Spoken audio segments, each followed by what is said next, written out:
Hey guys, Nick Espinosa, your chief security fanatic here, and it is Sunday, and we are doing breaches of the week, and we are ending 2019 with just some seriously massive and damning breaches out there this week. It has been absolutely bonkers out there, and I was just doing the math on this. If every single week I basically took a shot at tequila every time I mentioned a data breach, I would have my stomach pumped perpetually throughout the week. This is getting insane.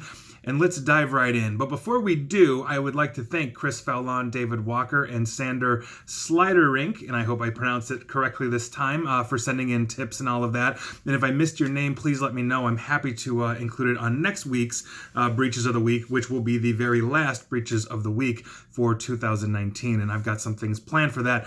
But that said, let's get going, and let's start with Justus-Liebig University in Germany, just outside of Frankfurt.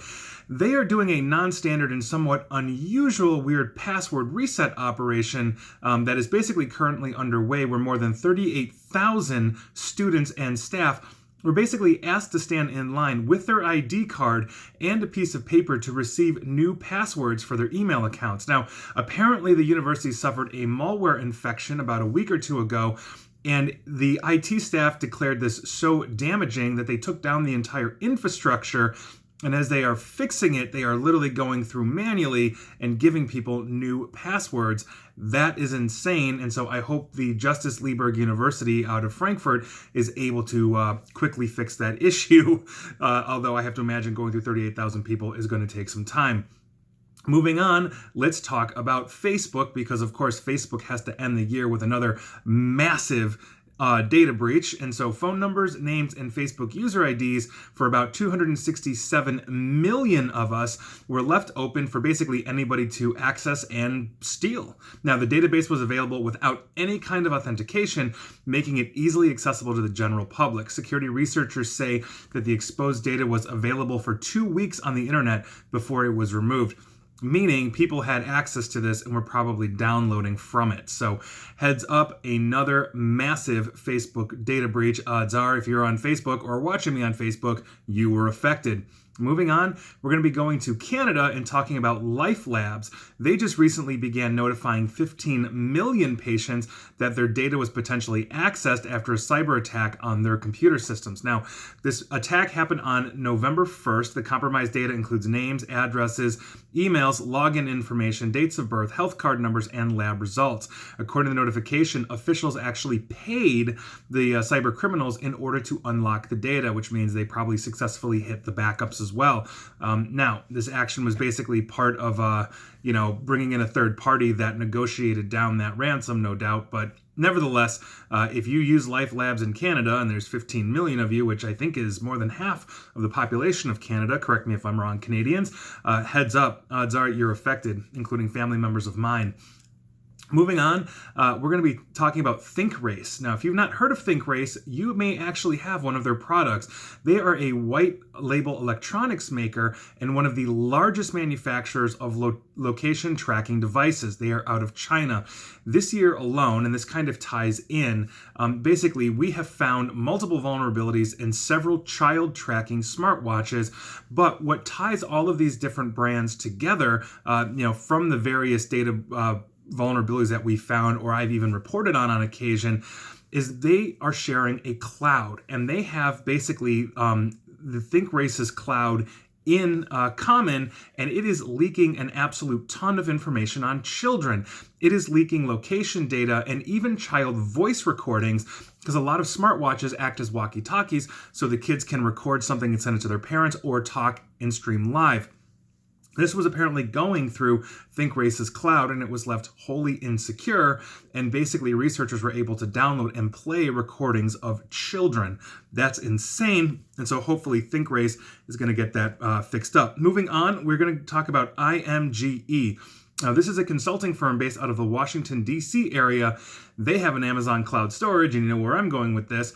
They left that database that contained names, phone numbers, home addresses, email addresses, and more information of about 50,000 individuals, including more than 6,000 employees on the U.S.'s primary aerospace and defense contractor, Boeing.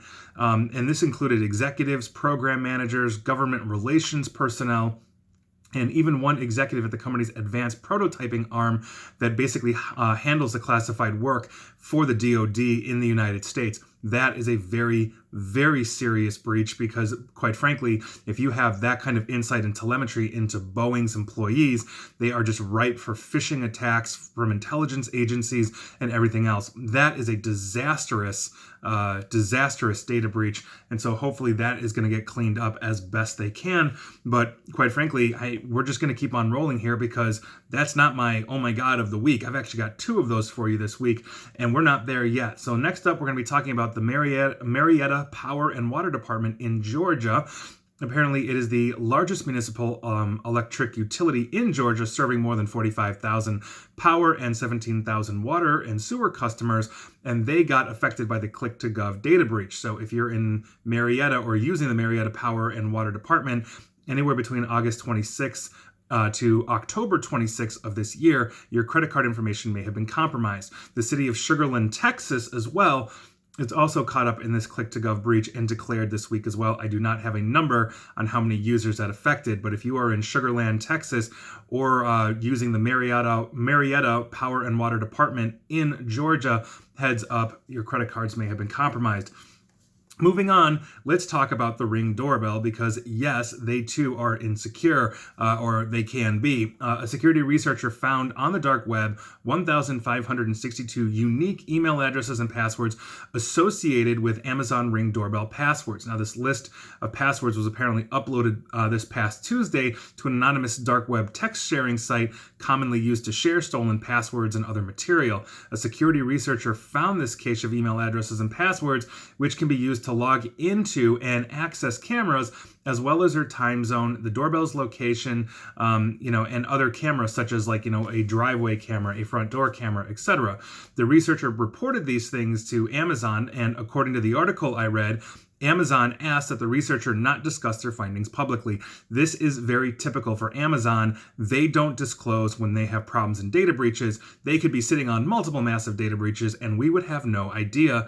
This is, I think, a very, very serious issue in terms of legislation for privacy, data privacy and compliance. And so here we are. So if you have a Ring doorbell, you may be one of these people that has been caught up, aside from the gross data mining that I've talked about repeatedly, over the last couple of years with these things as well. Moving on, we're going to be talking about China Citizen Watch. Now, this is the Chinese division of Citizen, which is a Japanese watch company, as well as, on top of China Citizen Watch, the Bulova Watch Company, which is also a Citizen brand in the United States, have basically both been affected because China Citizen Watch, or its hosting company, left an unsecured rsync server online with more than 150 terabytes of information. Now, the information that was exposed basically for the entire organization was copies of backups of various workstations and email systems for about 500 internal Citizen employees and staff, as well as many from Bulova.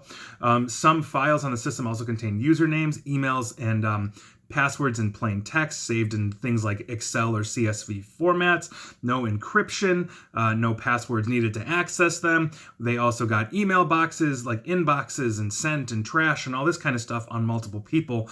This is a massive breach of Citizen. So if you work for the Citizen Watch Company of any ilk anywhere around the world, heads up, your China division just got you hit.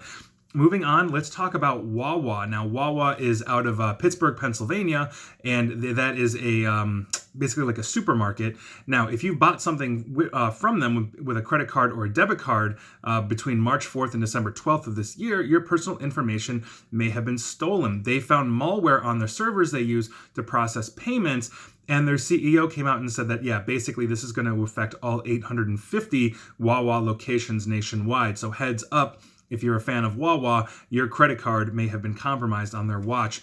Moving on, let's talk about Honda, the car company. An exposed database was discovered linking the personal information of 26,000 North American Honda owners and their vehicles. Now, this is an Elasticsearch database that basically is owned by the American Honda Motor Corp, which is the North American subsidiary of Honda Motor Corp out of Japan. So full names, email addresses, mailing addresses, phone numbers of vehicle owners, as well as vehicle makes, models, VIN numbers, agreement IDs, and other service information was included in this.